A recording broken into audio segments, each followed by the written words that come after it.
I started selling fireworks and knives and stuff out of my locker in school, and I was making, a solid amount of money, a few $100 a week, right? And also at the time, I got into reselling, so I'd always been kind of into like sneakers and clothes and stuff like that. So I went online and I got access to these bots, and I started buying up hype drops from like Supreme and Bathing Ape and these different clothing brands. And I would come to school and I'd sell them to my classmates. And I was in the largest school in the district, so luckily I had a big sort of market of hungry buyers. And again, generally like an upper middle class area, so people could afford nicer things, or at least their parents could, and they had extra money in their pockets, and that's what I was taking advantage of. And so I was selling all this stuff, and then, long story short, somebody lit off a firework that I sold them in the backfield of the high school, and they basically snitched me out for selling the fireworks. And so next thing I knew, I was in the office, the principal's office, and they were searching my bag, and they found all this stuff that I shouldn't be selling. And they suspended me from school indefinitely, and they deemed me as a hazard to the entire school district because of the fact that I had pocket knives. So that was the biggest concern. And of course, I would have never ever thought in my head that I would ever do something with the knife. I just thought that they were cool, and as did other kids, and I was selling it to them. But just the fact that you're bringing weapons onto the school premises was enough for them to suspend me indefinitely. So, here was a point where I was now making probably $1,000 a week, even from everything that I was selling in profit, to basically losing my ability to continue high school. And, when you get expelled from school, that's on your record. So now you can't go to university as well. And so this was probably the darkest period of my life where, my parents, they were beyond angry with me. They just were so disappointed to the point where like they wouldn't even really speak with me. And I was sitting in my room every single day while everybody else is at school. I was suspended indefinitely and waiting to hear back. And so I had to go for a hearing at the school district, and I had to plead my case as to why they should let me back. And I made this whole master plan of how I was going to get my life back on track. And, at this point in time, I had totally forgotten about sports. Like there was bigger concerns and priorities on my mind. And the biggest thing was getting myself back to high school. And I was sending emails, I was setting up phone calls and doing whatever I could until ultimately, like I said, I had this hearing. So I went into the school district and I talked with the top dogs, basically running all the schools in the district, in the city. And I pleaded my case, and I heard nothing back. And this is like when I was like really at rock bottom. But I said that I was going to keep moving forward and keep learning online, and I had a computer at the time, so I was just like educating myself in my own way for a couple of weeks. And then ultimately one day I got an email back, and they said after reviewing everything, they feel that I'm not actually a threat to the school district and to the school particularly, so they let me come back to school, right? And so now I came back to school, and I went from basically being a sort of C-level student who didn't really care and only cared about sports and business to acing every test, like top of every class, because I made it my mission, my master plan, to come out of that school with an insanely high GPA. Even though I couldn't go to college, it was just something that I wanted to do, right? And, my principal was so shocked with my grades and my turnaround, and the teachers were all saying positive things, that he eventually wiped off the suspension from my record, and I was able to go to university again. And this was crazy. My parents were thrilled, were over the moon. This is a really, really crazy turning point in my life, and I think that was the first sort of thing that happened to me, or that I guess I created, that showed me that no matter what obstacle I'm up against, like I can always find a way forward. I can always solve the problem. I can always find a solution, no matter, how down bad I am in that moment. And, that was truly rock bottom for me in my life.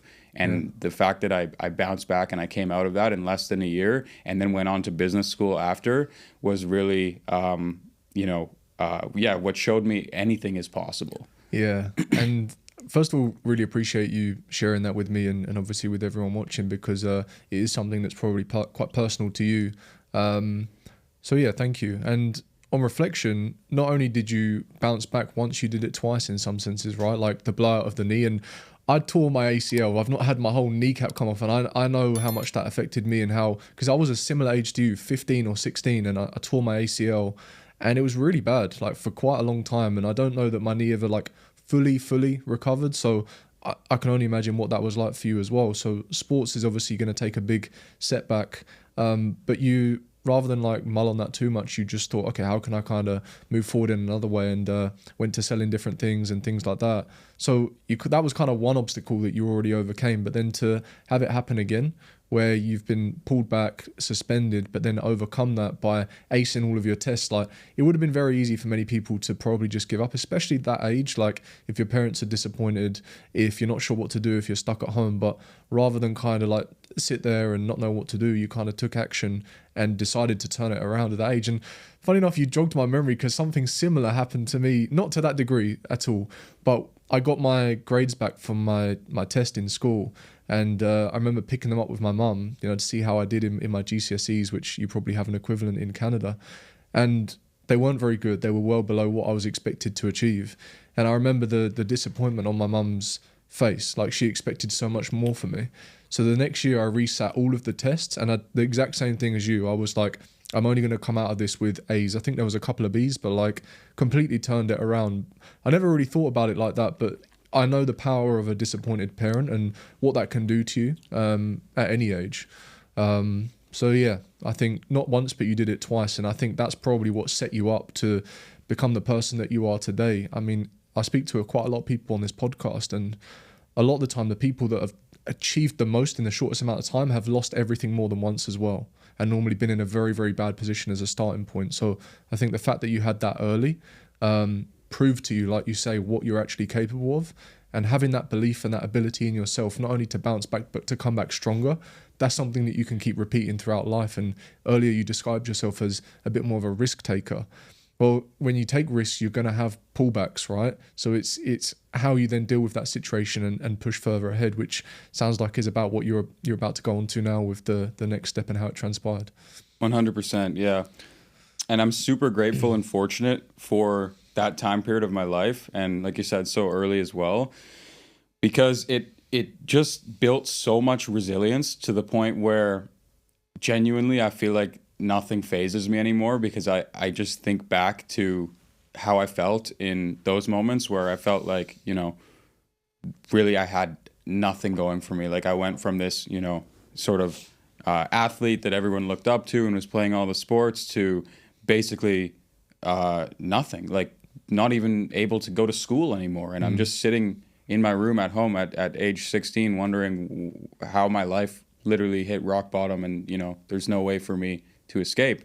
But of course there was, because I came up with that master plan and I turned everything around. And I actually think back to those times a lot, and that's something that's really helped me throughout my journey over the past few years. And so that's why it's a little bit off topic, because it's not necessarily business related, but it really is the backbone of then everything that I've went on to do, because it just built that sort of unshakable mindset within me that no matter what happens, I'm going to be okay, and I'm going to find a way forward, because I have that sort of that belief and that proof that I've already done it to the worst extent, the worst degree possible, to know now that anything else that happens to me career-wise or anything is minor compared to sort of some of those experiences that I've been through. Yeah, I can't remember the exact saying or expression, but it is something like, it's not the situation itself, but how you react to that situation. And I think just having that, like we said earlier, that belief in yourself and that ability to take yourself back to that point in your mind and realize the things you have overcome it's very powerful. And I think that's what comes from reflection, something that I don't know that people do that often. I try and make time to do it. Dedicate a bit of time to do it, like on a weekend while I'm in the sauna or the ice bath, to kind of reflect on things. But it is important, because I think it's very easy to get so caught up in the next thing or the next goal and the next target, or facing a certain challenge, and it's easy to have that immediate wobble of, oh, okay, like how am I going to overcome this? But you set into panic mode initially, and then when you stop, breathe, take a step back, it's like, no, I can do this, I know I can overcome it. And lo and behold, you know, you always do. The problems get bigger, but your resourcefulness and the ability to overcome them also just keeps going. You know, the levels get higher. So exactly.